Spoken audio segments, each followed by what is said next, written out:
welcome all to Eat, Drink, and Explore with Cece. Today we are going to take these beautiful sugar pumpkins and we're going to cut them, roast them, and get some nice beautiful roasted pumpkin so that we can serve that with Christmas dinner. Now, I found that the easiest way to cut these pumpkins, many people cut it this way, right? Just because it's more stable in there, right? Do you see that? It's like more stable, but I prefer to cut them this way. I tend to make an incision in it, okay? And then I just cut them through. I just find that it's easier to de-seed them, okay? And then what I do is I lop this off. There we go. All right, and then for the seeds, I'll show you what I do with that. So, oh, by the way, before, what I did is I washed these really, really well with soap and water. As you can see, they're still wet. Just got all the debris off of them. Any wax that was on it, got that off as well. And so we're just going to make an incision. Perfect. And then just hold it and just go around slowly.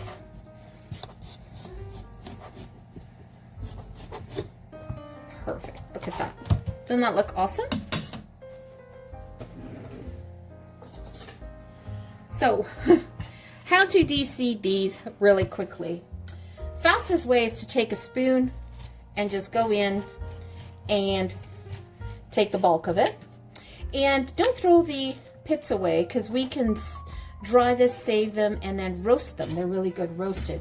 So what I'm going to do is I'm just going to use one of my old trays here, and I'm just going to pop it in here. Because what I'm going to do is I'm trying to dry these. This is always the fun part, right? I mean, once you do your own roasted pumpkin like this, it tastes so different from the can. And it gives you so much versatility as well. What we're going to do is something a little different. Instead of mashed potatoes, we're making roasted pumpkin mash as an alternative dish. For those people who are vegetarian, this is like another alternative on the table for the vegetarian folks. Okay, so we'll just let this sort of dry out by itself. Let's get these back in here.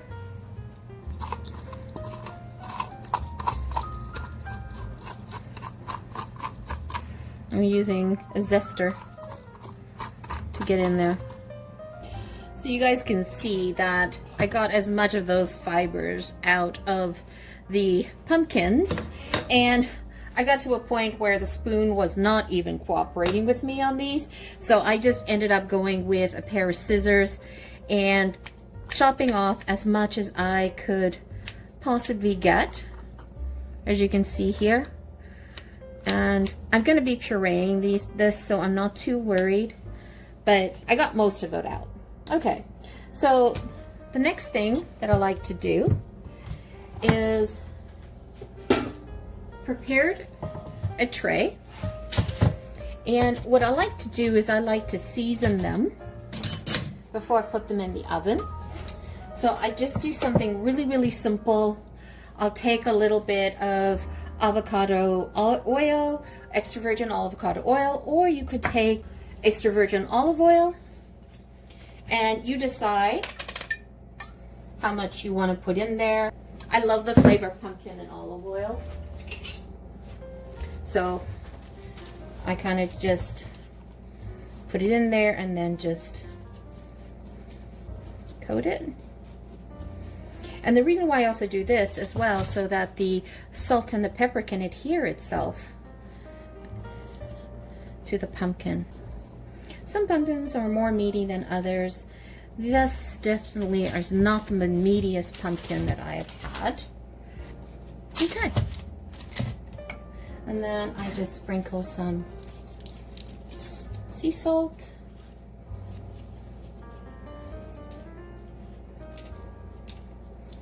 And then some black pepper. Okay, so the next thing I do is I will put them upside down on the tray. Okay. And what we're going to do is we're going to roast them in the oven. I have it set to 385 now, and what you want to do is you want to roast them. Every pumpkin is different, so you want to roast it so that when you press a fork through the skin, it goes through, or it does an indentation, it creates a little dimple.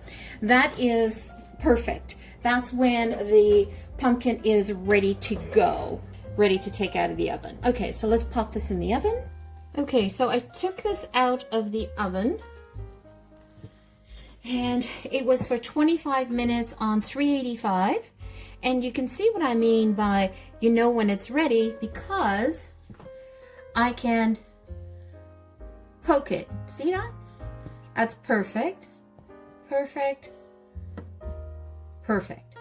Okay, so what I'm going to do is I'm going to cool this down so you can, whoops. Let me just flip that over for you. So can you see that? I'm going to cool this down so that I can actually touch it, scoop it, and then we're going to put it in the food processor, and it will be a nice side dish. You could serve it exactly like this as a meal with a side salad. Not a problem. It's quite lovely that way. What I want to do is literally have it sort of pureed a little bit so that people would just scoop it on their plate. Isn't that awesome? Look at that. Okay, so we're going to puree the roasted pumpkin. So you can see why I literally salted it ahead of time, right? So I don't have to worry about that step now. So you simply just scoop it out, pop it in. See how easy that was? Pop it in. What I'm gonna do here is I'm just gonna make it a little bit more chunky. Oops. Sometimes the peels come off perfect, sometimes they don't.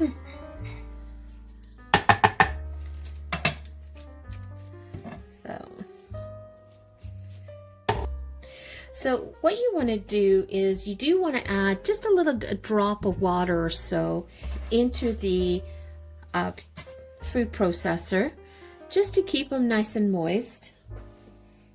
Now, if your pumpkin is a little bit too watery, then you want to omit that. But mine's not, so I'm just going to add a little bit.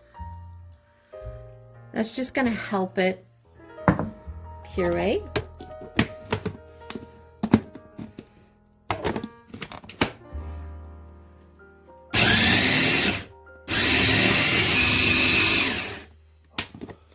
So we got the perfect consistency that we were looking for. See? Beautiful. All right, let me just grab a bowl. Let's pop that into a bowl.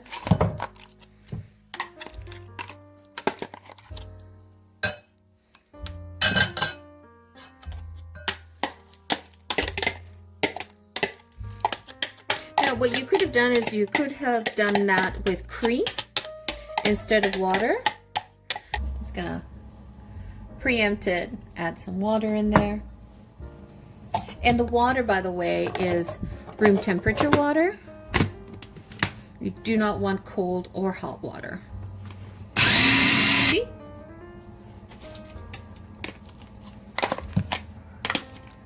Now, if your roasted pumpkin is too watery, one of the hacks you can do is take the puree and put it in a cheesecloth and squeeze it out of your cheesecloth, the liquid out of your cheesecloth. Or you could run it through a food mill, but that's still gonna cause a little bit of water. No, so you just want to make sure you use it through a cheesecloth. Looks so good.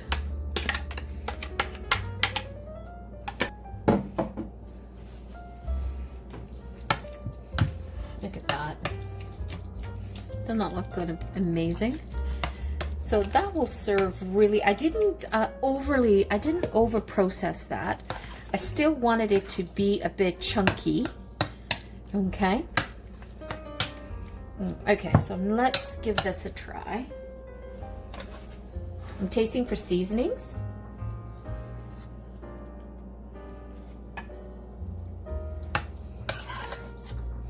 Okay, so we need some salt, some black pepper, and a dash of nutmeg.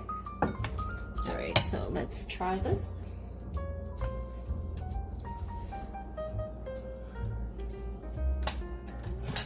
And then I am gonna put some Parmesan cheese in there. Okay, and the idea with a Parmesan cheese is you want that saltiness that from the cheese and that nuttiness, but I am using a rasper for it because I want to create that super fine feathery cheese.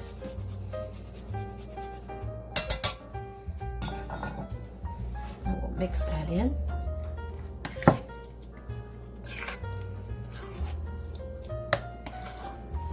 And a final dash of cinnamon.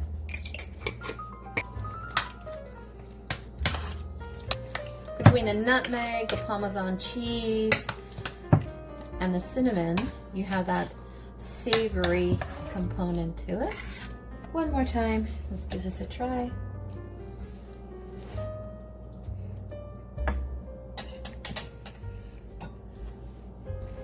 A little bit more cheese. So I'm putting in about half a cup of cheese. And when you heat this up again in the oven before serving, it's going to all melt into the pumpkin as well. Great. So, you know, cooking is all about experimenting, right? It's about tasting as you go and figuring out what you are missing.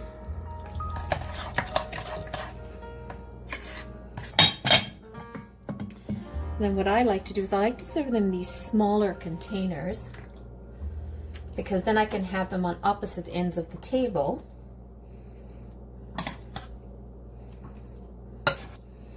And whatever pumpkin you have left over, if you don't want to eat it this way, you can always make an amazing pumpkin sauce for your pasta.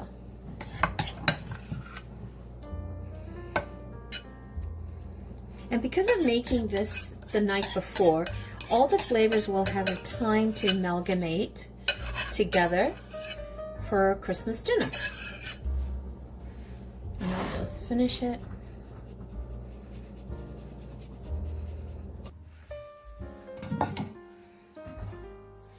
When I go to serve it, I'm going to heat it up in the oven. I'm going to drizzle a little bit of extra virgin olive oil, and I'll set it on the broiler to get nice and toasty.